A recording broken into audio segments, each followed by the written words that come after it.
saya pun sebenarnya nak relax aja, santai, informal. Tak perlulah kita formal-formal. Nanti kan kalian masih 1,5 tahun lagi kan? Betul. Pasti jumpa dengan saya lah 1,5 tahun, mungkin tahun depan kita jumpa ya, kalau kalian dah masuk ITF. InsyaAllah. InsyaAllah kita nak ini. Saya pun kalau datang kampus tu macam tak ada orang kampus, sepi. Okey, nak bincang apa kita? Pasal riset okey, pasal macam-macam lah, okey, tak terserah lah nak cakap apa. Yang saya jelaskan di riset metodologi itu, itu ideal. Jadi mungkin tak semuanya boleh kita apply-kan lah di kita lah macam tu. Okey, nak tanya apa? Nama juga interview. Kalau Dr. Lee cakap interview, apa? Saya tak tahu tu, yang kelas Dr. Lee tu dia interview. Siapa tu? Susah nak cari pesara sekarang ni. Kalau ini kan senang nak interview pesara sendiri kan, saya. Okey, ada. Siapa nak tanya apa?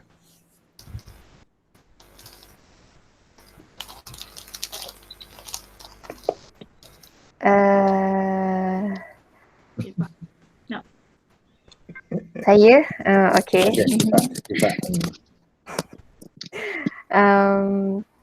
Okey, Dr. Prof, saya nak tanya sedikit mengenai background Prof boleh? Macam mana like apa purpose Prof ni untuk jadi researcher? Okay. Jadi ini pernah ditanya juga tuh di grup yang lain. Kejawabannya mirip-mirip lah. Jadi saya ini kalau tengok background ya, mungkin saya seumur hidup saya mungkin saya tak lepas dari kampus. Maksudnya karena kita kan sesuai dengan background kita. Biasanya kalau orang biasanya di lingkungan bisnis misalnya kan, dia pasti jadi businessman, betul tak? Mungkin dia akan pergi ke terpengaruh oleh lingkungan dia. Jadi lingkungan saya tu karena ayah dengan mak saya itu pesara. Jadi saya lahir pun saya di rumah pun di dalam kampus. Jadi sampai dari lahir sampai sekarang tu memang di kampus lah ya. Jadi selalu tengok orang syarahan. Karena rumah dulu tu rumah ayah saya tu di dalam kampus. Jadi memang terpengaruh lah untuk jadi researcher. Jadi sejak kecil tu memang bergaul dengan kampus. Jadi banyak yang terinspirasi lah ditengok dalam kampus tu. Jadi macam research ya, macam ini pun itu kita boleh tengok, saya boleh tengok direct itu ya. Kemudian lepas saya sekolah, kemudian terinspirasi dengan guru cikgu. Oh ini tu kejap siapa nih Hakim? Okey. Tunggu sekejap saya nak. Boleh Prof.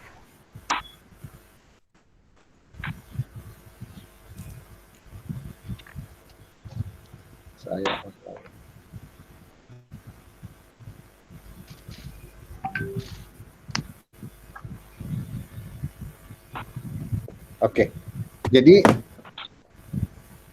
Jadi inspirasi itu datangnya dari lingkungan kita sebenarnya.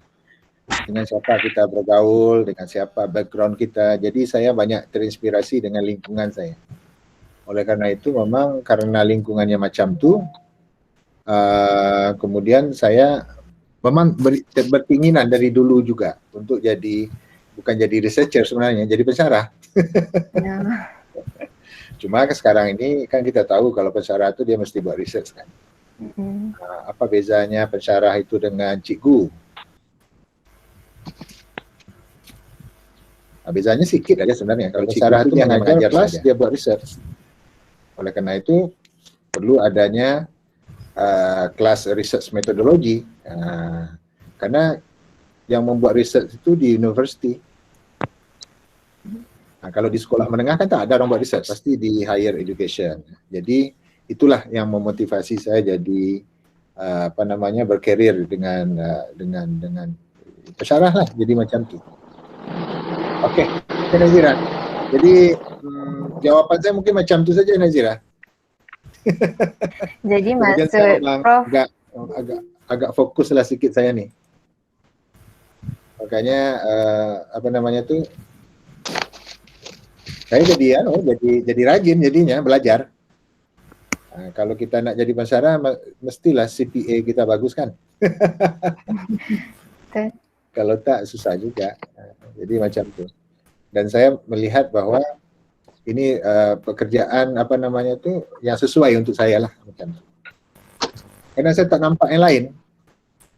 Nak jadi bisnis, family pun tak ada yang businessman satu pun. Jadi pun saya tak terbayang saya jadi businessman tu. Okey, apa lagi dah? Doktor. Ya. Nak tanya, semasa sepanjang doktor menjadi researcher ni, apa doktor punya achievement? Achievement ya. Saya sebenarnya yang paling menggembirakan saya tu tengok student lah. Ya. Achievement saya setelah menggraduatkan ramai student. Ya. Saya selalu hitung-hitung tu berapa ya.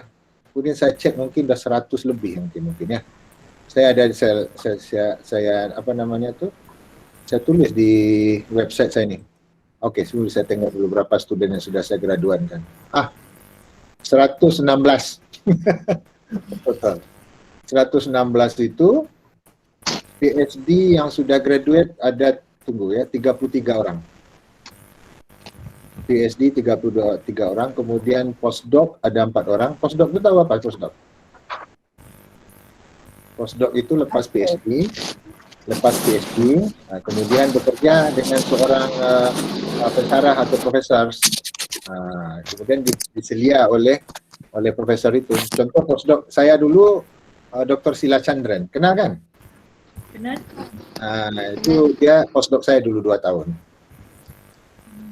Jadi dia sebelum jadi pensyarah dia postdoc dulu, postdoktoral namanya, lepas PhD postdoc. Lepas dia postdoc baru dia apply jadi pensyarah. Jadi achievement yang paling selalu saya cakap itu ya student saya itu. Jadi student saya itu lebih berjaya daripada saya, itu achievement. Dan saya pikir itulah mungkin ya sebagai pensyarah itu macam cikgu juga sebenarnya. Kemudian yang kedua, achievement yang lain itu ya dari karir kita, achievement itu ya sudah sampai ke puncak lah ya, jadi profesor kan. Kalau kita jadi pensyarah, start pertama itu jadi lecturer namanya. Lepas jadi lecturer, jadi senior lecturer. Lepas jadi senior lecturer, tahu lagi tak? Jawatan di pensyarah itu kalau di UTM tahu tak kalian? Tak kan? Lepas kalian ada PhD, awalnya itu jadi apa coba? Lecturer dulu. Sekarang dah kalau ada PhD sekarang senior lecturer. Kalau saya dulu lecturer, namanya pensyarah.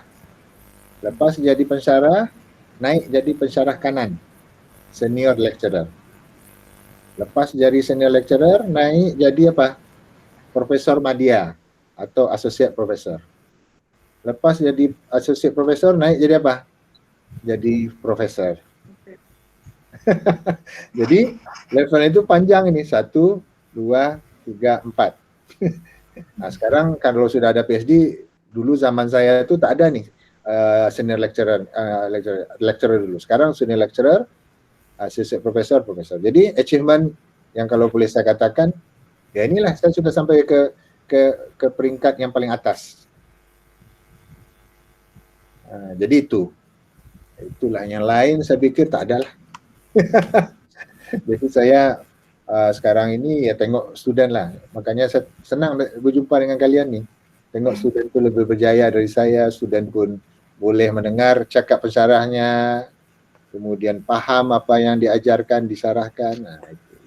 Itu achievement yang kecil lah. Okey, apa lagi? Saya nak, tapi sekarang student saya yang sudah jadi full professors ada 2 orang.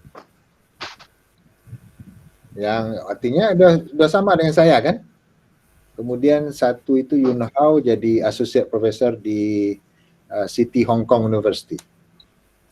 Itu saya tengok tuh hebat nih. Jadi apa namanya tuh lebih hebat dari saya lah. Student kita itu. Itu apa namanya achievement. Artinya contribution kita walaupun sedikit pasti ada lah gurunya kan. Pakai dulu. Dulu.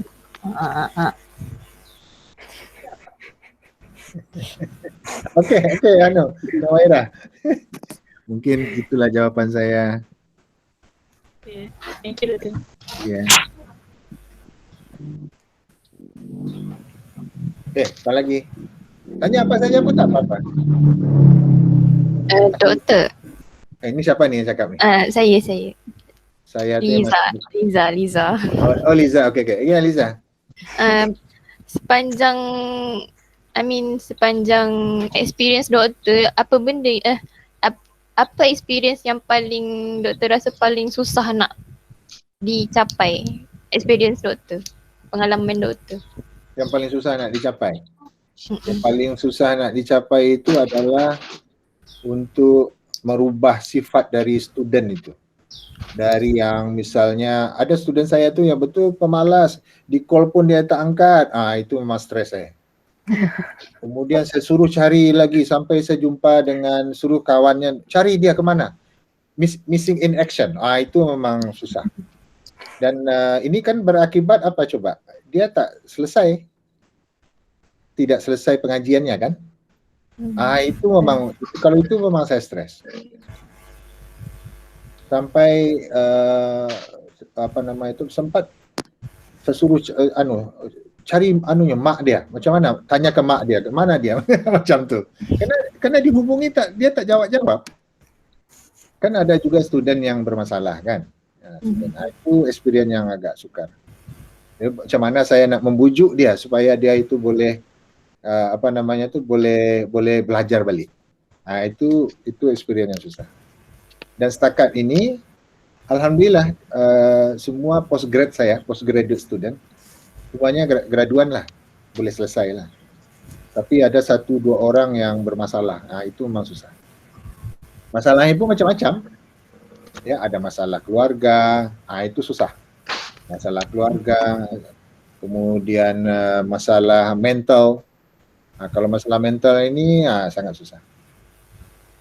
Jadi itu experience saya nak menghadapi student macam tu. Kalau student tu sudah macam itu, kan yang research ini sebenarnya lepas kita jadi pensyarah, yang kita sebenarnya yang kita guide itu adalah student. Yang buat research itu kan student sebenarnya. Saya mana sempat lagi saya nak masuk campur-campur itu waktu saya masa student saya dulu, waktu saya awal-awal jadi pensyarah kan. Tapi sekarang sudah tak ada lagi kan. Jadi experience saya yang paling susah itu dapat student yang bermasalah. Dan setakat ini alhamdulillah student yang bermasalah itu biasanya dibagi ke saya. Kalau tak boleh pensyarah lain yang handle tu Hadi gitu. Hadi. Yang sekarang tu ada 1 orang yang macam tu. Jadi lepas bincang di jabatan, mungkin tak ada lagi orang, ketua direktur atau pengarah jabatan dia cakap, Hadi boleh handle tak? Macam. Karena yang lain sudah angkat tangan. Itu kenapa? Saya pikir itu kewajiban saya sebagai pensyarah. Dan yang pensyarah itu saya pikir bukan hanya sekedar buat riset saja ya.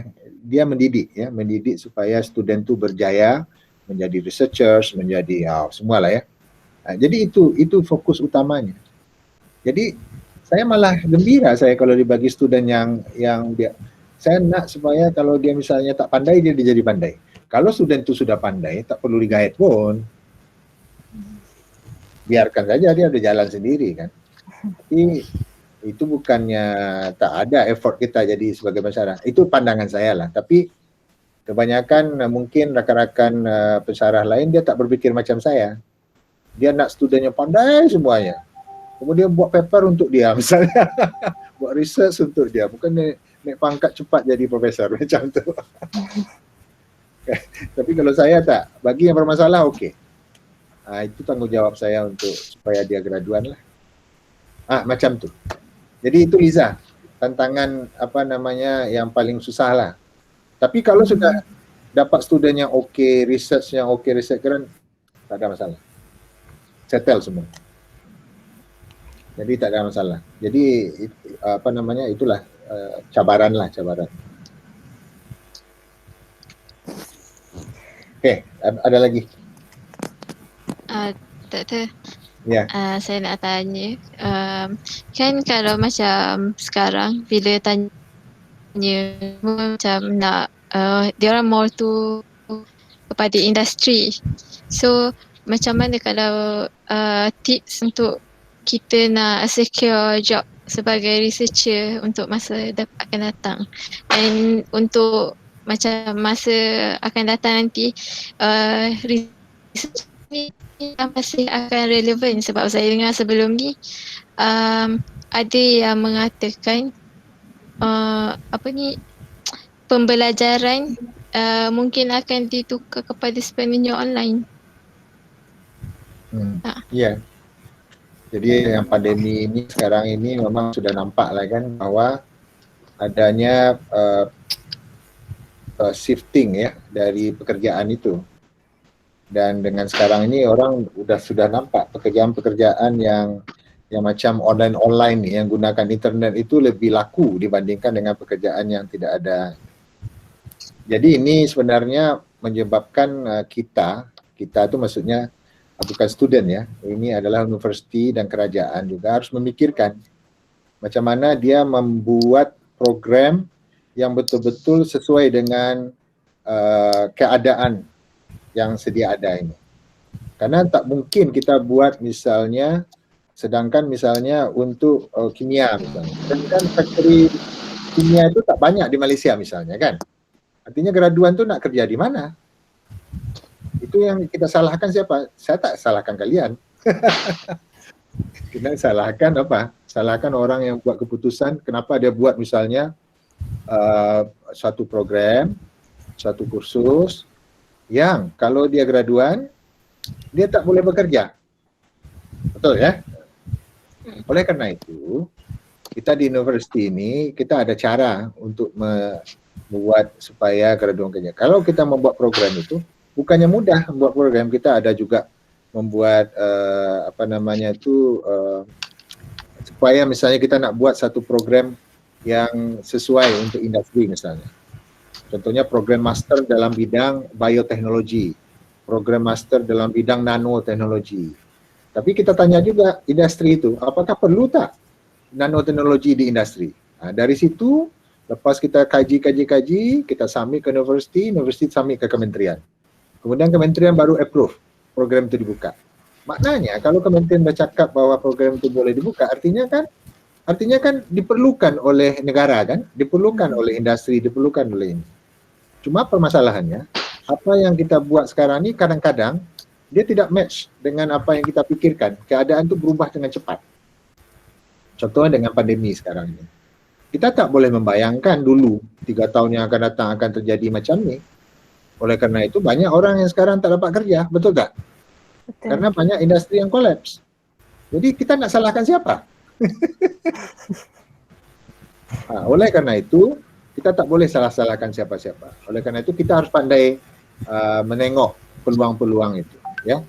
Contohnya sekarang ini yang paling penting adalah bagaimana kita menengok peluang itu yang sesuai dengan keperluan, ya. Dan contoh misalnya kalau kimia ya. Kalian itu kan belajar kimia. Sekarang ini apa ya? Kalau kita tengok industri yang di Malaysia ini yang betul-betul kimia, dia kebanyakan kan bukannya buat research. Kebanyakan dia kan hanya bilang buat produce saja kan, dia tak ada researchnya.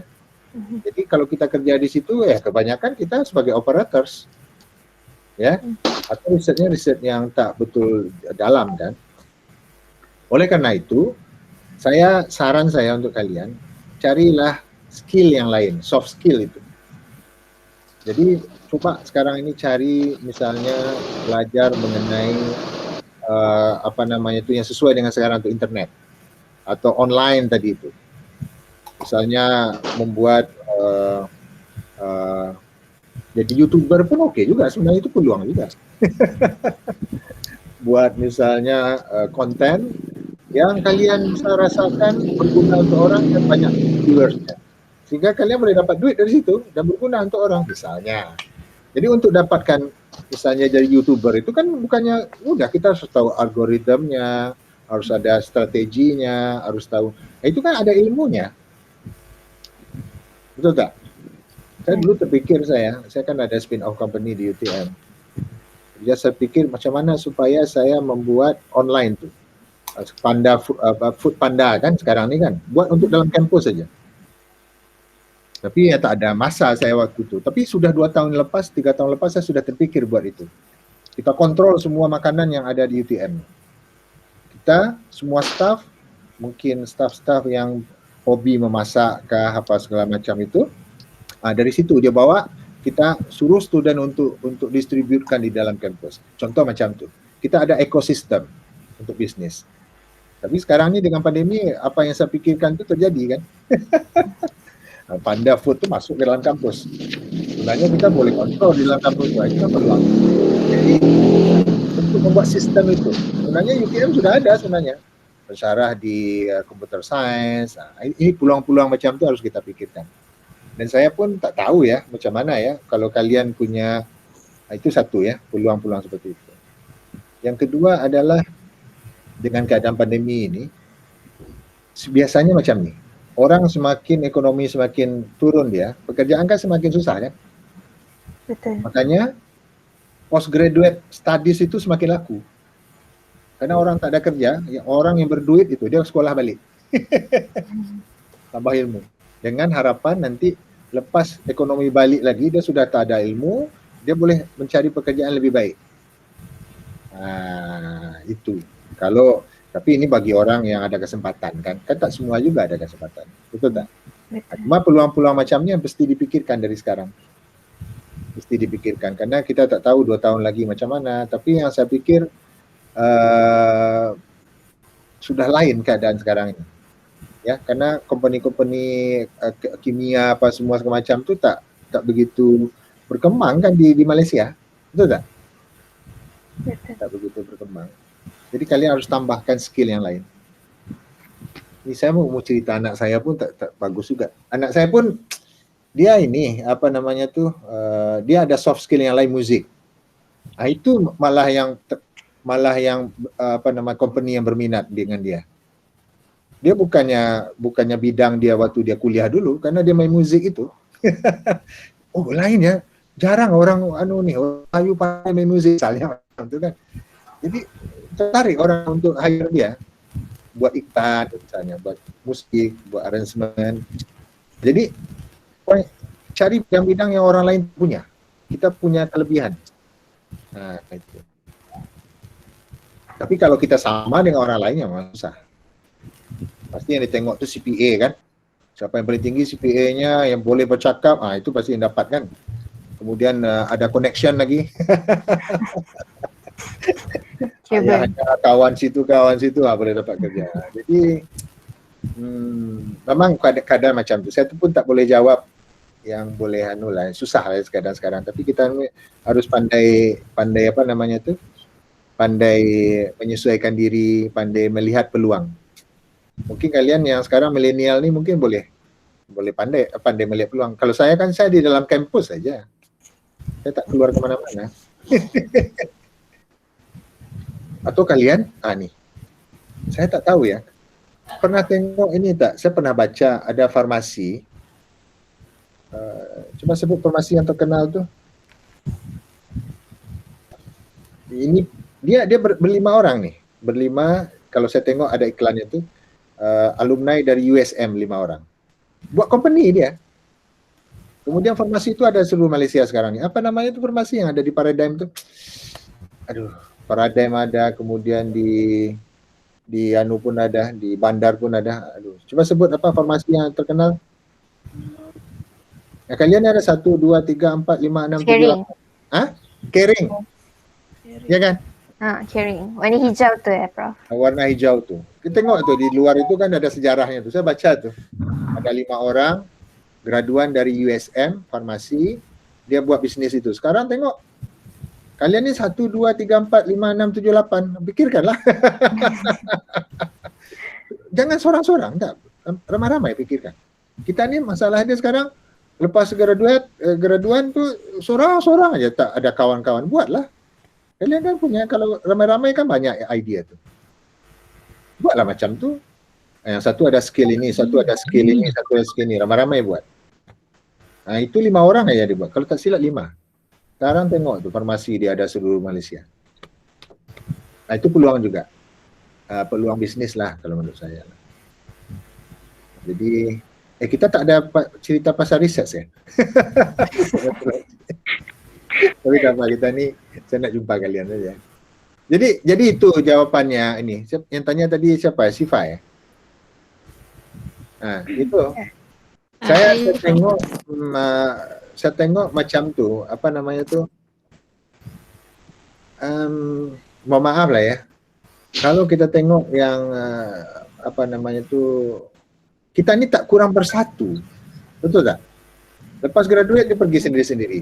Cubalah kalian kalau ada kawan akrab tu, fikirkan, kita berlima buat company misalnya, kita berlima buat usaha ini ya, macam tu. Jangan seorang-seorang. Dan yang paling bagus itu, kalau pekerjaan tak ada, ya kita create pekerjaan. Tengoklah banyak inspirasi kan, Tony Fernandez dia beli AirAsia RM1 kan.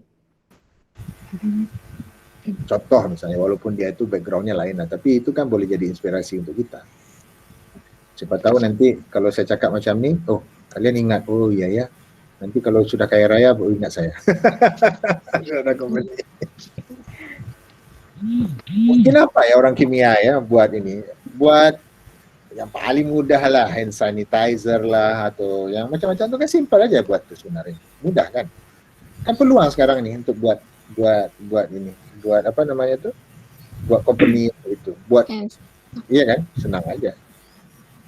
Tapi harus ada jiwa entrepreneurship itu. Tapi kadang-kadang di kimia ni tak terlalu. Berpikirnya itu kerja di kilang, berpikirnya jadi jadi ini. Sebenarnya kita bekerja sendiri itu lebih bagus, merdeka kita. Tapi memang perlu memang susah. Saya pun tak pernah terpikir jadi businessman. Saya cakap aja.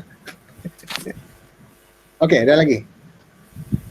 Jadi ada apa keywordsnya tadi? Saya panjang cakap ini. Soft skill. Soft skill. Bukan sekarang ni kalau orang tanya kimia ada semua di internet ilmunya. Cuma kitanya, apa kelebihan yang kita boleh tonjolkan. Yang orang lain tak punya misalnya. Itu satu. Yang kedua, saya pikir itu kalian tuh bersatu. Bukan seorang-seorang. Buat ini ada 8 orang, pikirkan macam mana. Kan senasib kan? Maksudnya senasib itu kalian sama-sama graduate nanti kan, sama-sama konfo. Mana kerja sekarang ini? Kita buat bisnis. Macam tu. Bukannya pikirkan ya Pak. Sekarang susah nak cari kerja. Anak saya baru graduan dari IUM. Dia cakap dengan saya, hampir semua belum dapat kerja. Sudah 8 bulan. Namanya? Ya karena tak ada. Dia arkitek. Siapa yang bangun sekarang ni sama pandemi ini? Iya kan? Betul. Tak ada orang bangun, tak ada. Arkitek, tak ada. Dia cakap, tak ada Pak. Susah, kawan abang semua tak ada kerja kata dia. Ada 40 orang, tak ada kerja satu pun. Sudah 8 bulan. Memang keadaan macam tu kan. Jadi apa macam mana? Cuba fikirkanlah, buat company. Saya cakap dengan dia lah macam tu. Ya. Okey, ya apa lagi? Prof, Ya. soalan saya, kalau seperti yang kita tahu research ni kan always seeking for the truth kan. Yeah. So mesti memerlukan masa yang lagi lama untuk menghasilkan satu penyelidikan tu untuk berguna untuk orang lain kan. Sure. Jadi kan sepanjang pengalaman doktor untuk menjadi seorang researcher, ada tak pengalaman doktor yang macam Prof dah hasilkan dah penyelidikan ni. Tapi tiba-tiba macam tak dapat persetujuan disebabkan mungkin penyelidikan tu dah macam orang lain dah buat. Ataupun mungkin ada persekitaran doktor, persekitaran prof ke yang ada pengalaman macam tu ke, yang dah buat Ya, penyelidikan lepas tu di cancel macam tu. Di Kenapa? cancel tak ada, cuma yang pengalaman yang saya itu, apa yang kita pikirkan dalam hipotesis itu tak berlaku. Ya, ini saya selalu cakap ni, sudah 2 grup atau 3 grup saya cakap. Kalian kena ada tahu kena Safrina kan? Nur Safrina Atan kenal kan? Kenal kan? Itu kan PhD student saya dulu. Jadi dia itu saya suruh untuk buat effect magnetic field untuk heterogeneous catalysis. Jadi hipotesis saya adalah kalau kita punya magnet, kita boleh buat increase the catalytic activity. Karena kalau ada magnet dia mungkin absorbnya itu kan lebih, kalau molekul itu ada dipole moment dia mungkin absorbnya lebih bagus, kemudian orientationnya lebih bagus. Itu kita nak buktikan. Apa yang terjadi coba waktu dia PhD itu? 2 tahun dia coba buat tak berjaya. Artinya negatif. Jadi dia tulis satu chapter, kesimpulannya adalah bahwa kita tidak berjaya untuk membuktikan. Tapi tidak ada masalah, karena di dalam sains itu kita mencari kebenaran dan kita ada keterbatasan. Walaupun secara teori itu boleh kan, kita kan tahu dipole moment, kita tahu ada magnet, dan kita tahu bahwa kalau ada molekul yang ada dipole moment itu, dia pasti akan ada dipengaruhi oleh magnet. Itu semua orang tahu, betul tak? Dalam proposal kita. Kemudian kita coba rancang buat eksperimen. Sehingga saya beli magnet, kemudian saya saya coba cari efek dari dipole moment dari berbagai compound. Coba buat absorption dulu. Kadang-kadang dia naik, kadang-kadang dia turun. Wah, kalau dia naik kita berjaya. Tapi sekali ulang lagi dia turun. Naik, turun. Akhirnya apa? Kesimpulannya memang tak boleh dibuktikan. Tapi itu tidak ada masalah. Karena apa? Walaupun itu tidak berjaya, sekurang-kurangnya kita sudah mencoba. Dan kalau kita publish yang tidak berjaya ini, memang sukar nak publish. Dia hanya jadi tesis PhD saya. Kalau orang baca tesis itu, orang tidak akan ulangi lagi kan. Dan orang sudah tahu bahwa kalau magnetic field-nya hanya macam 0,3 Tesla saja. Kemudian molekulnya dipole momentnya sekian. Kemudian makinnya macam ni. Artinya dari eksperimen itu, orang sudah tahu ada hasil bahwa tidak cukup dia untuk menyebabkan catalytic activity-nya itu meningkat. Oke, paham ya? Jadi ada orang yang mindset dia, karena dia mindset dia itu harus positif semuanya. Kalau semuanya positif, semua orang dapat Nobel Prize. Betul tak? Semua orang pasti akan berjaya. Riset itu tak macam tu. Riset itu kita punya idea, kita nak buktikan. Dan biasanya kalau riset itu betul-betul new idenya, masukkan. Kalau berjaya, wah luar biasa. Tapi kalau riset hanya modified sikit-sikit saja, itu tingkat keberhasilannya tinggi.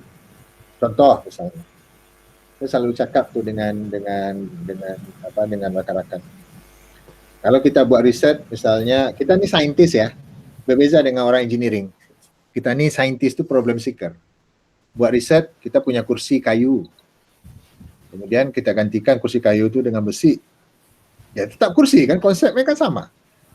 Dan riset jenis yang macam ni itu hanya modification saja, tidak ada novel idea. Idea itu ada tapi tak terlalu genuine ya. Sama-sama kursi tapi kita gantikan kakinya tu dari besi, kakinya tu dari misalnya macam-macam lah, keramik lah ya. Jadi sekarang ini apa yang kita pikirkan itu, riset yang hebat itu, kalau seandainya hipotesis itu betul-betul baru dan dia berjaya dia membuktikan bahwa itu berhasil. Ya, contohnya effect of magnetic field terhadap induced chirality. Setelah si Safrina kalau tak silap dia graduate tahun 2012 ke atau 2000, lupa saya berapa tahun lepas. Lepas itu berapa tahun kemudian idea saya tu ada orang Jepun yang publish di Science. Kalau kita cek itu ada chirality induced by magnetic field. Artinya apa? wah sebenarnya kita ini boleh dari segi idea. Cuma masalahnya sekarang Jepun, kenapa dia boleh? Karena dia mungkin fasilitinya lebih bagus. Karena riset itu syaratnya itu ada 3 kan. Yang pertama apa? Yang pertama kepakaran kita, betul tak? Researchersnya itu kan. Kalau tak pakar, ya kan? Kemudian ada orangnya yang mengerjakannya, student kah, postdoc kah, kemudian pensyarah kah. Oke. Yang kedua apa? Coba berjaya. Infrastruktur. Kalau alat tak ada, macam mana kita nak buat riset? Orang ikutnya lagi kan. Apalagi riset organik, dia perlu ada NMR, dia perlu ada UV vis, dia perlu ada FTIR, dia perlu ada makmal yang lengkap. Kemudian yang ketiga, budget, duit. Kalau tak ada duit, macam mana nak beli bahan kimia? Beza kalau bidang itu adalah sastra, ekonomi, apalagi yang tidak perlu makmal. Ekonomi, sastra, bahasa, apalagi. Kita ini lebih hebat daripada orang itu karena kita itu bidangnya elit nih. Bayangkan tidak semua orang boleh buat jabatan kimia. Karena jabatan kimia itu modalnya luar biasa mahalnya, makmalnya. Kalau tak ada makmal macam mana boleh ada jabatan kimia? Betul ya? Jadi seperti itu Syairah. Artinya apa? Saya melihat pengalaman saya dengan FISAF itu, memang itulah, artinya saya tidak merasa itu kegagalan, tidak. Nah, kemudian ada satu chapter PhD dia itu yang berjaya juga akhirnya, effect magnetic field untuk kita sintesis well aligned titanium dioxide. Jadi kita menemukan cara baru untuk align titanium dioxide, macam rambut saya ini berdiri ini kan. Ini macam ni dia bentuknya titanium dioxide itu, karena ada efek dari magnet. Artinya macam tu research. Jadi tidak semua orang itu gelap ya? Gelap tak?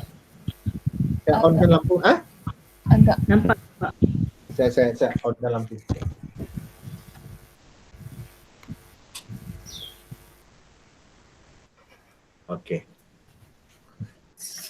Okey, jadi macam tu, ya. Syairah, jawab tak pertanyaan saya? Jadi perspektif itu harus kita luaskan, ya. Kita luaskan dalam memandang research itu. Bidang kita itulah kimia itu memang saya pikir sukar lah. Kita orang sains tu memang agak sukar sikit. Fasilitinya harus lengkap. Kalau tak lengkap memang tak boleh jalan. Dan kalian tu bertuah sebenarnya. Tapi saya pun pelik ya, orang kenapa ya banyak masuk ekonomi, senang masuk ekonomi ya? Karena mungkin duit ya. Kerja di bank. Kerja di bank, tak penat-penat masuk ke makmal. Kira duit. Duit. Kita ni duit penting, tetapi kalau menurut saya, karena tidak semua kebahagiaan kita itu boleh dibeli oleh duit, betul tak? Betul. Itu pertama prinsip. Tapi duit itu penting, kalau tak ada duit memang tak boleh juga. Tapi yang kedua adalah macam mana kita boleh, saya boleh cakap dengan guru-guru lain, ada namanya self-discovery, menemukan diri kita itu. Sehingga kita tahu nih, kalau kita sudah menemukan diri kita itu, tahu kita pekerjaan apa, bidang apa yang kita happy di sana. Kita tidak ada stres di situ, kita happy. Nah, saya merasa pekerjaan saya sekarang ini membuat saya happy. Makanya setiap hari saya gelak-gelak aja. Gelak, macam tu kan. Karena happy. Tapi ada juga pensyarah yang stres. Saya pelik saya, kenapa dia stres ya? Macam tu. Artinya dia tidak menyenangi bidang dia. Kalau kita senang dengan bidang kita, pasti semua pekerjaan tu beres. Saya sampai jam 2 malam pun saya boleh kerja saya. Maksudnya karena saya suka. Saya suka. Nulis paper saya kadang-kadang malam jam 2, jam 3 baru tidur saya. Karena jam 2 ya, tak selesai lagi. Karena saya happy. Tak kenal masa. 2 hari lepas. Sekarang hari apa nih? Selasa ya? Rabu. Rabu. Hari semalam Isnin ya? Semalam. Semalam itu saya pergi library Zahid Sofia. Dan biasanya satu-satunya pensyarah yang rajin masuk library itu saya. Kenapa saya tahu? Karena saya tengok kawan saya tak ada satu pun, student pun tak ada. Dari pagi sampai petang saya delivery. Saya bekerja. Saya happy. Dan saya mencari tempat-tempat di mana saya boleh happy. Salah satunya adalah library. Saya boleh pergi library yang di Zaid Sofia, saya boleh pergi ke library Sultan Zanaria. Dan biasanya saya tak pernah jumpa, jarang student saya tengok. Kalian selalu pergi library tak? Jarang tak? Cuba tengok environment library itu. Kalau kalian biasakan, happy kalian situ, senyap, baca buku. Jadi kita membiasakan apa ya? Bukan istilahnya itu mencari kebahagiaan kita sendiri di bidang kita. Kalian sudah terjun ke dalam kimia, ya cari di mana kalian boleh happy di situ. Ada orang yang happy di makmal. Ada orang yang happy dia tak suka makmal, dia suka calculation misalnya. Happy di situ. Yang tahu itu siapa? Bukan saya yang tahu, kalian yang tahu. Jadi researchers itu, saintis yang hebat itu, biasanya dia sangat happy sampai dia tak kenal masa bekerja. Terutama itu profesor-profesor Jepun tu. Datang pukul 8 pagi atau pukul 9 pagi, setiap hari, pukul 11 malam balik, setiap hari. Bayangkan sampai dia pension. 9 pagi, 11, jam 10 malam baru balik ke rumah. Mungkin karena kebiasaannya, tetapi dia memang enjoy. Boleh tak macam tu? Kalau boleh macam tu, pasti sukses. Jadi apa namanya tu? Jadi kita tak terpaksa kan? Ada orang kerjanya terpaksa. Kalau saya pikir kalau kerja terpaksa bagus quit aja. Untuk apa hidup sekali ini kita terpaksa stres. Duit banyak, tapi lepas kita kerja 1 minggu, 2 minggu, 1 bulan kan, kemudian terima duit banyak. Tapi dalam 2 bulan tu kita stres, gaji kita tinggi nih, 20.000 misalnya, tapi kita stres. Lepas tu kita membuang stres kita, gimana caranya? Duit yang kita dapatkan tu kita pergi keliling dunia, jalan-jalan. Lepas tu kerja lagi, stres lagi. on off dia, sudahlah dapat duit banyak, kemudian kita menghilangkan stres tu keliling dunia, kan, kemudian masuk kerja stres lagi. Itu apa hidup macam tu? Carilah yang kita enjoy setiap hari, bahagia kita. Paham ya? Nah, ini perspektif saya, tapi ada orang yang tak macam tu. Saya pernah cerita nih di grup yang lain tu, ada rakan saya yang kerja di company minyak. Tahu kan yang minyak yang Slumbersea, Petronas yang pergi ke laut situ. Gitu. Kalian tahu gaji berapa? Besar. Ya, besar. Apalagi yang geologis. Itu boleh sampai 50.000 satu bulan. Tapi dia tak jumpa family dia sampai 2 bulan, 3 bulan tak jumpa, tak balik rumah. Lepas tu apa? Lepas tu rehat sebulan. Kemudian pergi lagi, stres balik. Akhirnya sekarang, mohon maaf lah, keluarganya hancur. Keluarganya hancur. Ya bayangkan hidup macam tu, duit banyak kan. Godaan banyak juga jadinya kan. Godaan kalau lelaki tu tahu sendirilah apa godaannya kan. Duit banyak, semua ada, godaannya banyak. Gaji dia memang, saya tak terbayang, berapa gajinya? Dalam setahun dia beli 1 kondominium di KL. Sekarang tu tempat kelima dia punya rumah di KL. Tapi kerjanya macam tu. Dan kerjanya tu pindah-pindah dia. Sekarang ni di Abu Dhabi. Tapi di laut. Pergi pagi dia naik helikopter. Duduklah dia di laut tu selama 1 bulan, 2 bulan. Tak ada orang. Saya tak terbayang saya. Lalu duit banyak tu untuk apa ya? 2 bulan kita tak ada, terima gaji 50.000 semua. Untuk apa ya duitnya? Yang enjoy anak isterinya mungkin ya, tapi tak jumpa apa dengan keluarga dia. Nah ini contoh lah, tapi ada orang yang suka dengan itu. Tapi itu perspektif kita masing-masing, betul tak? Betul. Perspektif kita masing-masing. Tapi saintis, untuk menjadi saintis yang hebat itu, saya bukan saintis hebat ya, bukan.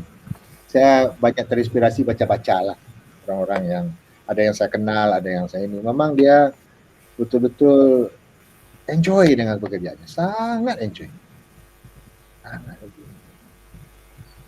Jadi kalau kita buat research, kita ini belajar, kan dia study, bukan learn. Kalau riset itu kan study. Jadi macam Ibnu Sina yang saya ceritakan itu. Learn itu perlu belajar itu, dan study itu perlu ini hati yang bersih. Nah itu kalau kita orang Islam lah kan. Jadi kadang-kadang inspirasi itu datang saja dia. Karena hati kita itu tidak ini, bersih. Ilham itu datang macam-macam. Ibnu Sina itu apa yang saya ceritakan di komik itu, mungkin kalian udah tengok kan. Dia kalau ada masalah, malam itu dia sembahyang dulu ya. Betul. Dia Sembahyang. sembahyang, kemudian dia ini berdoa dia ke Tuhan, pagi-pagi dia sudah dapat jawaban. Ilham. Sudahlah dia pintar lagi, dia hebat lagi. Itu hati dia bersih, dia buang. Tadi pagi ada juga yang tanya macam itu. Jadi saya jawab lah. Contohnya sajalah. Kalian ini benci dengan saya misalnya. Tengok saya aja sudah benci. Lalu kalian belajar dengan saya. Mana boleh masuk? Pasti tak akan masuk. Paling masuk 20%, 30%. Coba kalian suka dengan saya. Masih tengok kan? Semua dicatat. Kan macam tu. Nah ini contohnya. Kenapa? Yang paling penting itu apa? Antara hati kita dengan pikiran kita ni, akal kita itu dia kombat. Dia tak boleh satu-satu, tak boleh. Dia tak boleh terpisah. Makanya dalam Islam itu, di dalam ajaran yang macam Ibnu Sina itu, dia tak terpisah. Antara fikir dengan rasa itu tak terpisah. Makanya ada adab kan. Adab belajar. Dan perlu juga adab buat riset pun ada. Kita orang beragama ni harus ada adab. Adab macam mana kita berbincang dengan guru. Ada adabnya semua. Dan kadang-kadang sekarang ni kita sudah lupa adab tu. Kadang-kadang sama media nih, kalian tulis di UTM Convention misalnya, apakah beradab itu? Dan tak tahu siapa yang menulis. Dan tak tahu siapa yang menulis pun tak tahu. Saya pikir itu bukan orang Islam yang bagus. Kalau kalian nanya, tulis siapa? Ini saya yang tulis dengan ini. Kalau itu menurut saya tak beradab. Apalagi dengan bahasa yang tidak bagus lah. Dan kalian kalau sudah macam itu, macam mana kalian boleh dapatkan ilmu betul-betul? Sedangkan hati kalian sudah macam tu. Itu contoh lah. Saya di fakulti selalu tu. Wah, UTM Convention. Sampai tengok ni. Siapa ya pesarahnya ya? Dan banyak convention macam-macam ni. UAA ada, UTM ada, UM ada, semua ada. Dan kadang-kadang kalau kita tengok bahasanya, tidak menunjukkan intelektual. Tidak menunjukkan adab. Tapi saya pelik juga, kenapa tak diajarkan? Harusnya diajarkan dari kecil, adab itu. Berhadapan dengan guru macam mana. Kita ni, saya tak tahu lah ya. Kita ni orang Islam, patutnya belajarlah dengan ulama-ulama yang hebat, saintis-saintis yang hebat itu. Zaman-zaman. Saya sengaja buat itu. Ibnu Sina, yang Muslim itu. Karena kalau dalam kurikulum tak ada itu. Kan yang CI-nya Dr. Lee itu mana ada dia buat suruh ajarkan mengenai history of science. Tak ada kan?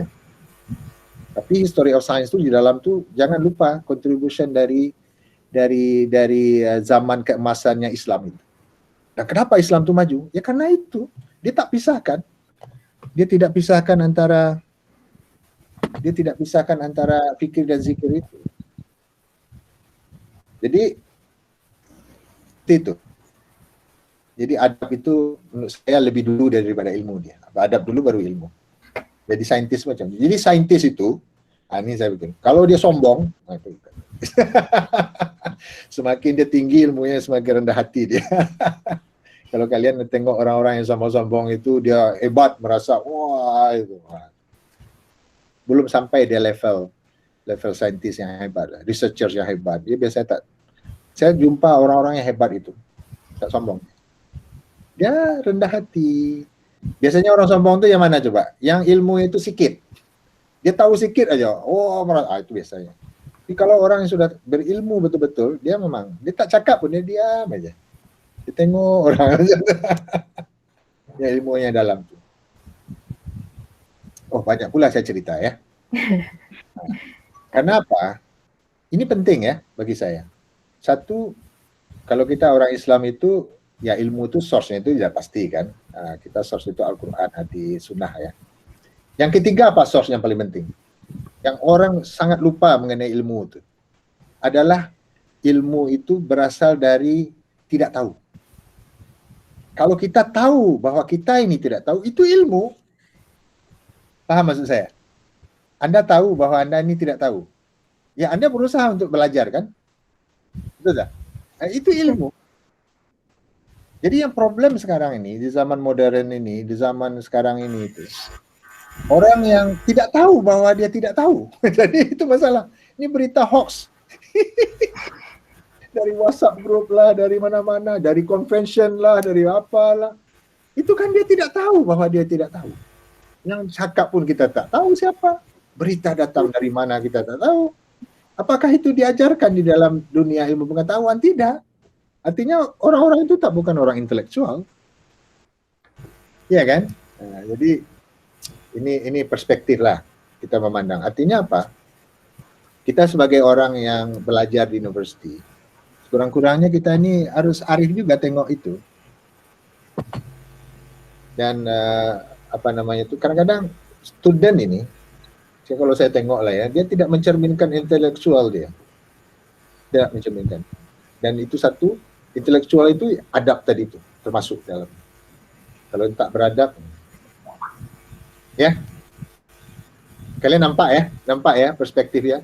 Jadi riset metodologi apalah namanya tuh yang ini tuh, yang penting itu adalah bagaimana kita itu menggunakan itu untuk upgrade diri kita ini menjadi manusia yang berguna, menjadi kita tuh lebih arif, bukan hanya pandai, ya, arif. Ya, arif itu maksudnya bijak. Nah, itu level yang paling tinggi. Jadi mungkin hebat kimianya dapat E semuanya, tapi kalian tak arif. Ya, tak arif. Oke, tuh. Lama bercakap jadi haus nih. Tak apa, ini kan apa, kita bual aja. Biar kalian tuh ingat, oh ini beyond research methodology. Kita kan berbualnya sejam aja, lepas itu tak jumpa lagi kan. Bila kita nak jumpa, tak ada nih, online semua. Jadi saya punya idea untuk student interview itu sebenarnya nak berjumpa saja. Saya tak tahu nih, Dr. Lee dia buat macam mana? Apakah dia pernah berjumpa tak? Kalau kita buat online 77 orang, macam mana kita nak bercakap ya? Ramai sangat. Sampai apa namanya, monitor pun tak cukup. Ada 2 page, 3 page kali mungkin kalau 77. Makanya saya malas saya berjumpa. Kalau ramai-ramai itu susah. Tapi saya tadi pagi saya ajar solid state chemistry 22 orang tu okey. Boleh saya tanya satu-satu. Jadi kalau 77 dan risetnya itu riset metodologi, bagus saya buat video saja lah. Posting video orang, posting video saya sendiri. Saya rakam malam-malam. Ya, macam pesarah tak bertanggung jawab ya. Tapi SSU itu kan umum, ya, bukannya subjek yang core kan. Oke, ya. Apa lagi? Nak tanya apa lagi?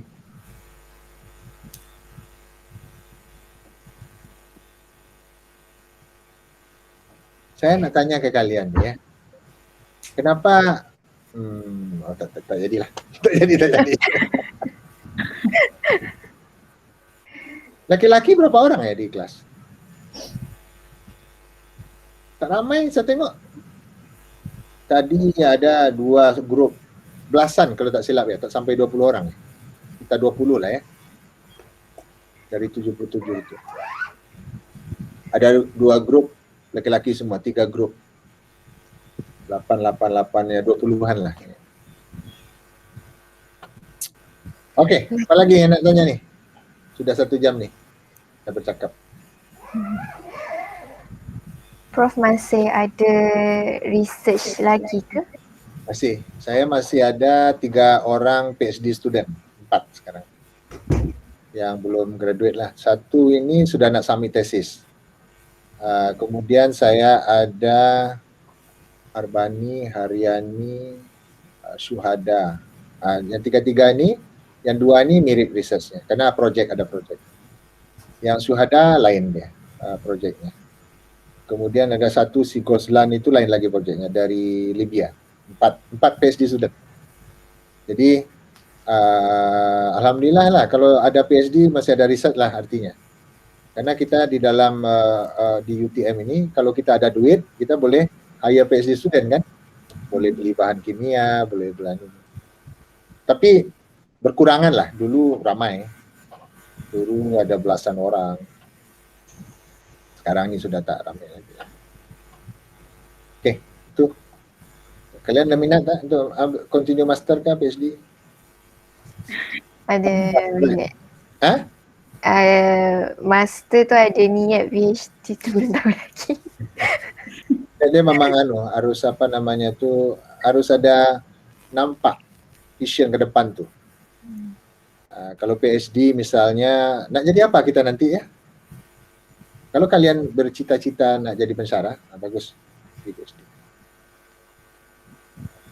Tapi Prof, kalau macam dalam keadaan sekarang macam ni, tak semua, saya tak cakaplah semua, tapi ada beberapa lah yang macam jadi pensyarah ataupun guru bukan sebab memang hati dan niat dia tu memang nak jadi pensyarah dengan guru. Jadi bila diorang mengajar tu pun ada yang tak sampai sepenuhnya dekat student. Ya, itu penting. Yang salah itu orang yang menginterview. Dia tak tahu nih intention dia apa. Kalau saya jadi interviewer, saya akan tanya sehingga dia nampak betul tak dia niat dia itu betul tak. Dia tak boleh tipu sebenarnya. Kalau orang yang sudah biasa, saya jarang interview orang. Tapi kalau orang yang sudah biasa dia tahu. Wah ini dia memang tak ada niat ini, dia dibohong ini niat dia. Kalau saya silap, kalau dia masuk juga itu yang silap itu orang interview. Karena biasanya terlihat orang ini ada berbakat, orang ini. Saya kan masuk UTM di interview juga dulu. Jadi waktu saya masuk jadi pensyarah UTM itu ada satu pertanyaan yang menurut saya trap dari Prof. Zuhaimi, udah pensiun dia sekarang, pensyarah matematik. Adi, dia cakap, kamu berapa peratus keinginan kamu itu jadi pensyarah? Kalau dari 0 sampai 100%, berapa persen? Itu kan trap tuh. Kalau saya cakap misalnya 99, ada 1% lagi kan, artinya saya tak full kan. Dan saya berpikir, lama juga saya nak jawab tuh, berapa peratus kan. Tapi saya pikir, ini trap juga. Saya jawab apa juga? Prof, dia waktu itu belum profesor waktu itu. Dr. Zuhaimi, kalau seandainya ada lebih dari 100%, itulah. Saya cakap. Jawabnya itu diplomatik. Maknanya, betul-betul kita berkeinginan untuk jadi pensyarah itu, nampak gitu. Cuma saya jawab 99 misalnya, atau 95, dan nampak ada 5% lagi tak kan? Betul. Dan dari interview itu terlihat orang ini pandai mengajar, tidak pandai. Kenapa? Dulu di fakulti ada matematik ya. Kalau tak silap saya matematik. Saya dengar cerita, bukan saya yang interview. Dia ini student yang paling pandai, termasuk pointer lah, dia dekat 4 lah CPA dia. Waktu interview tu dah kelihatan dia tu tak pandai berkomunikasi. Jadi macam mana ya kalau bercakap ini macam tu, kata orang itu. Akhirnya tak diterima. Walaupun dia CPA-nya bagus. Karena untuk jadi guru ini, dia ada karakter tersendiri. Orang tu, orang yang dah biasa interview tu dah nampak nih, wah ini okay, ini tak okey ni. Jadi sebenarnya dengan keadaan seperti sekarang ini, orang-orang akan lebih hati-hati lah menerima kadang-kadang ya, ini sebagai contoh ya, kalau universiti di luar negara yang hebat-hebat itu, misalnya dia ada vacancy ini kawan saya si Budi namanya, dia sekarang ni di University of Wellington, Victoria di New Zealand. Jadi dia pensyarah di sana sekarang ni. Boleh dikatakan orang Melayu satu-satunya di universiti itu. Ini universiti paling top di New Zealand. Ya. Matematik, kalian boleh browse lah Budi namanya. Itu dia apa namanya tuh, kalau seandainya dia ada vacancy di situ, dia interview.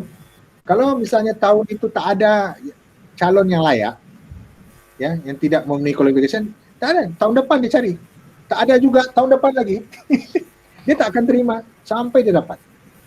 Lepas dapat itu, saya tanya Budi, Bud, macam mana offer letternya? Offer letternya tak ada apa-apa, dia cakap.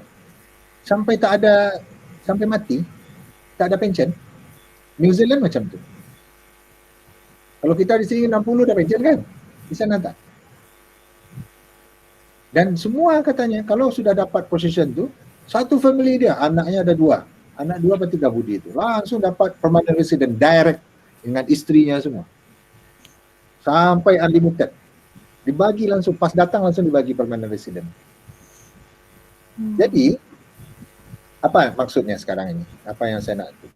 Yang dia nak cari betul-betul kandidat yang betul-betul nak jadi pensarah, yang jadi guru, betul tak? Yang sesuai dengan keinginan dia. Dia tidak apa namanya tu, dia tidak ingin dia silap pilih orang. Kalau kita kan tidak. Kadang-kadang sudah masuk kelihatan dia tak silap. Tak boleh pegawai kerajaan, macam mana nak buang. Okey ya. Jadi kita tengok sistem kita dulu. Kadang-kadang kita ada kelemahan juga sistem. Ya lain lah. Saya cakap ini kan contoh-contoh ya. Malaysia pun sudah bagus dari satu aspek, bagus kita. Kita harus bangga. Contoh kesihatan, kita termasuk terbaik di dunia. Kawan saya yang warga negara Kanada, dia cerita ke saya. Dia duduk di UTM jadi pensyarah kontrak 3 tahun. Dia cakap, dia warga negara Kanada. Wah, luar biasa Malaysia ni. Mesti bangga jadi orang Malaysia katanya. Pergi ke hospital, dilayan. Kalau di Kanada tu queue-nya, susah, harus ada insurans lah, ada apa macam-macam. Best kata dia. Padahal kita tahu, kita menganggap Kanada tu hebat kan. Tapi dari aspek, ni kawan ni cerita ni, ya, dari apa namanya, kesihatannya ini lebih baik. Jadi jangan apa ya, kita menganggap diri kita ni kurang, jangan lebih, jangan ya, kita harus realistik tengok. Ada yang baik juga kita. Ada yang baik juga kita. Dan menurut saya banyak yang baik kita. Ada yang baik. Cuma masalahnya student di sini tu kalau Mak Saleh tu cakap pemalu katanya, tak bertanya. Dia tidak. Ini tadi saya cerita juga dengan ada Dr. Hakim postdoc saya. Pagi tadi waktu selepas kuliah. Ada rakan saya juga, dia pensarah di US. Dia cakap dia bandingkan lah Malaysian punya karakter Asia lah. US tu kalau tak prepare kita mengajar di depan kelas, habis kena student. Student itu angkat tangan sampai dia tanya, dia relax aja tanya. Mana dia panggil profesor? Tak ada, panggil nama. Adi katanya macam tu. Kalau si John namanya John katanya. Saya nak tanya tu, kenapa ni boleh jadi macam tu? Macam. Stres. Apalagi kalau pensarahnya itu tak tahu, tak begitu mahir dalam subjek tu. Habis dah. US ya. Kalau kalian kan tak, kalian dalam hati saja kan. Tak berani pun cakap kan. Itu budaya kita. Ada pro and cons-nya juga. Yang US itu keterlaluan juga. Kadang-kadang pensarah pun jadi stres. Kalau kita keterlaluan diamnya. Diam sangat. Nah, ya, artinya tengah-tengah sikit lah. Maksudnya kalian tuh, ya kalau tak tahu bertanya. Ya, kalau kan hak kalian sudah bayar. Sudah bukan bayar ya, sudah dibagi fasiliti untuk ini. Kalian tak bertanya. Itu satu, kalian tak bertanya. Kedua, kadang-kadang ada pensarah, kalau bertanya dia marah. Atau dia tanya balik, menurut awak macam mana katanya. Itu masalah juga kan. Dua-duanya masalah lagi, pensarahnya juga, studentnya juga. Tapi itulah artinya kita masih sedar ya bahwa kita ini masih banyak kekurangan dan kita sedar juga kita ada kelebihan juga. Nah, dari situ kita menemukan diri kita itu. Itu yang saya sebut sebagai self discovery. Kesadaran itu penting. Jadi kalau kita tak sedar problem. Jadi kita tahu bahwa kita tidak tahu. Ada orang yang tidak tahu bahwa dia tahu. Yang paling hebat tuh kan ini, orang yang tahu bahwa dia tahu. Itu bagus, tapi jarang. Orang yang tahu bahwa dia tidak tahu, itu paling atas lah. Apalagi yang nomor 2, orang yang tahu bahwa dia tidak tahu, dia belajar kan? Orang yang tahu bahwa dia tidak tahu, saya tidak tahu nih subjek ini, saya belajar kan untuk, karena sudah tahu. Kemudian level yang ketiga, apa? Orang yang tidak tahu bahwa dia tahu. Dia tahu. Bangunkan dia, orang tidur. Nah, kalau kita tidur, kita kan tahu sebenarnya, tapi kita kan tertidur. Bangunkan dia, biar dia tahu. Yang paling parah ini, orang yang tidak tahu bahwa dia tidak tahu. Itu kalau bercakap itu asal cakap saja. Padahal sebenarnya dia tidak tahu. Dan ini yang paling banyak nampak di sosial media sekarang ini. Terima isu, terima fitnah, gosip, apalah namanya itu. Dia sebenarnya tidak tahu, lalu dia share-nya ke kawan orang lain. Dia tidak tahu bahwa dia tidak tahu, dia share-nya semua. Sehingga hoax itu berlaku di bidang. Dan ini memang berbahaya, bukan hanya di sini, di seluruh dunia. US pun sama macam itu juga. Pecah jadinya kan, karena dia lebih lebih membawa perasaan dia tak ada lagi logik. Namanya post-truth. Tak tahu kalian post-truth, tak tahu ya? Jadi seperti itu. Oke, paham ya? Ini apa namanya itu falsafah yang tinggi nih. Kalian ini mesti kalian tahu bahwa kalian tidak tahu. Itu paling penting. Levelnya seperti itu. Kalau kalian tahu, kalian tidak tahu bahwa kalian tidak tahu, bangunkan. Harus dibangunkan. Jadi apa tadi, ilmu itu yang paling penting itu. Supaya kalian tuh boleh belajar lagi. Udah tahu kita, saya tidak tahu ini, cari di library. Saya tak tahu ini, cari di internet. Saya tidak tahu nih, tanya pesarah. Kalau udah macam tuh, semua dapat yakin saya. Pasti semua subjek dapat karena rasa ingin tahu itu selalu. Ya, makanya saya dalam kuliah kita yang pertama itu, apa tajuknya? The Basis of Scientific Research. Very, very simple. Tak ada teknik apa-apa. Curiosity, rasa ingin tahu. Betul tak? Betul. Sebenarnya itu udah cukup 1 semester belajar itu aja. Rasa ingin tahu. Cari sendiri. Udah selesai. Dan itu tidak ditonjolkan bahwa curiosity. Saya tak tahu ya, orang ajar riset metodologi itu macam mana nak baca ini. Ya belajar sendiri juga boleh sebenarnya. Tak perlu ada kuliah pun. Zaman sekarang ini kalian kalau pandai ada internet, ada ini, tinggal bagi topik-topik saja kalian cari sendiri pun oke juga. Kecuali kalau subjek-subjek itu memerlukan skill. Ya. Contohnya kalau amali mana boleh dari internet kan, skill. Kalau misalnya operatekan alat, misalnya NMR, macam mana caranya, UV, FTIR, itu tak boleh.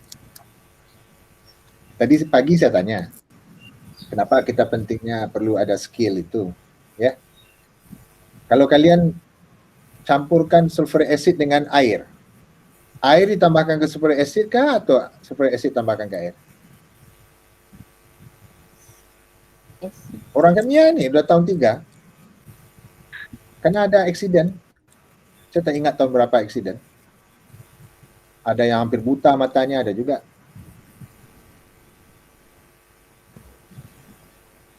Tahu tak? Belajar tak teorinya? Hydration energy dari segi termodinamik. Apa yang kalian campurkan dulu? Ini kita ada asid nih, sebelah kanan nih. Sebelah kiri ini ada air nih. Saya masukkan air ke asidnya atau asidnya ke air? Asid ke air. Isi kain. Ya, asid ke air. Tapi ada juga student yang tak macam tu. Dia campurkan ini sampai pecik. Kalau kena 1 titis ke mata, buta langsung. Dan ini berlaku.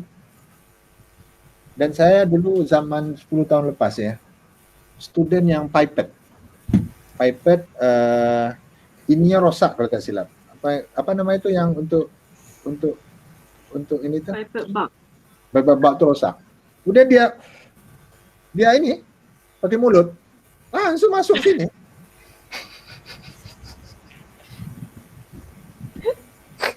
Studennya Prof. Mustafa Samsudin kalau tak silap. Apa yang terjadi coba? Rosak dah lidah dia nih. Dia tak boleh makan pun dia tak rasa apa-apa.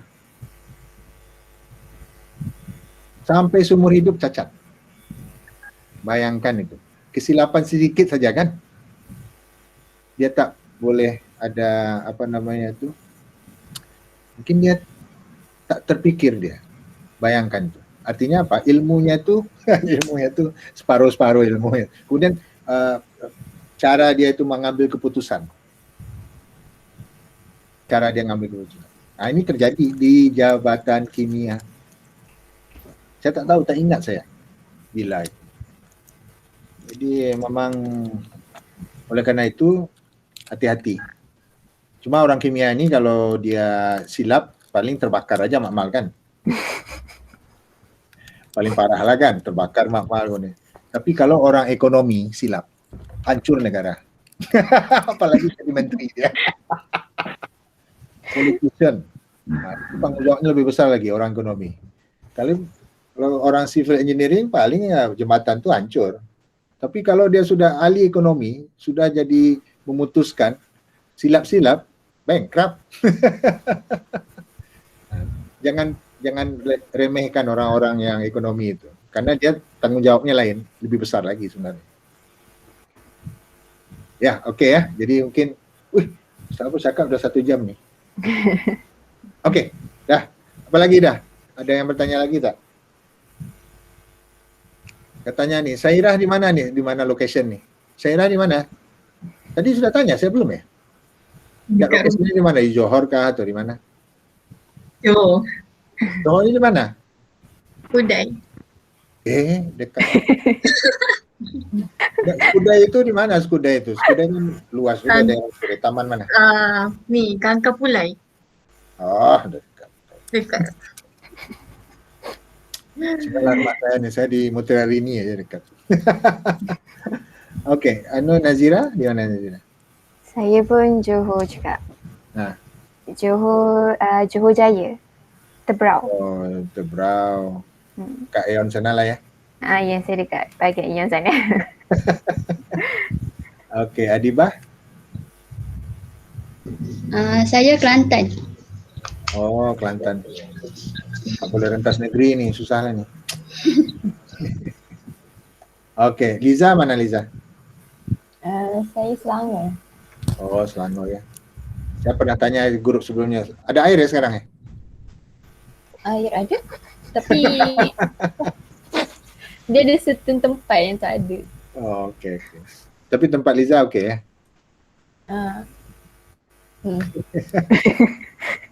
Oke. Saya kira di mana Sakira? Sekarang ke UTM. Oh, di kampus. Di mana? College 12? KTR. KTR? Oh, Turhaman. Oke. Nawaira? Di Johor. Di mana tuh? Oh, tadi ya sudah cakap tadi kan? Dekat Mersing. Mersing. Belum ya tadi belum cakap ya Mersing ya? Oh. Belum. Belum cakap. Kalau Siva Arina? Saya Kelantan tak tahu. Oh, dekat rumah inilah Syakira ini. Tak tahu rumah dia. Sama-sama Kelantan. Oh, jauh sikit. Oke ya. Kita tangkap gambar dulu, kemudian kita bersurai lah. Kalian kan nak pergi juga nak beli takzir ya. Ada pasar situ kan? Sekejap. Oke, tunggu ya. Nanti saya post di Facebook. Satu, Nawairah. Kenapa terbalik? Oh.